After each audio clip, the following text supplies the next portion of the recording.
come to my attention that there is another flaw with this K&N intake. Underneath here, about right here on this corner of the heat shield, it rubs on the intake pipe down here, which is just all rubber. So I'm going to take this off and I'll show you once I get all this off. All right, so this is the hose right here that it rubs on, and right here, it's kind of hard to see because it hasn't been on there very long, but there is already a mark starting to wear through the pipe. So that needs to be fixed somehow. The hose is fine, but we need to somehow make this heat shield, which it's this point right here that rubs. So we need to somehow put something to protect either this or the hose on here. So once I figure that out, I'll let you know what I'm gonna do. What I ended up doing was removing this, I think it's just like a resonator thing for the intake, the stock intake, and it sits down below this pipe here up against the radiator, so it actually blocks some airflow through the radiator. This bottom corner is all blocked off because it sits right up against this fan.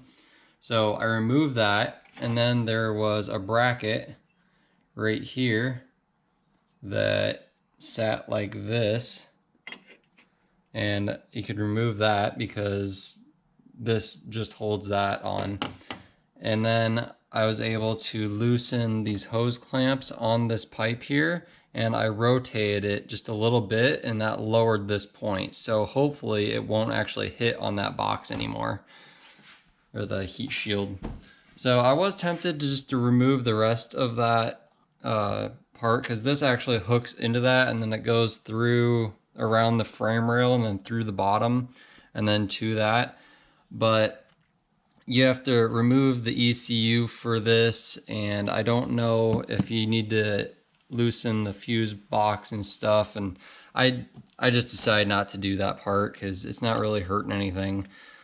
The worst thing is it's sucking hot air in from the engine bay through the hole in the bottom of the heat shield, but it doesn't really matter. I just rotated that, and now I'm going to put it all back on, and then I'll see if it actually hits with, stick my finger in there and see if I can feel if it hits. So it is still kind of close to the pipe under here.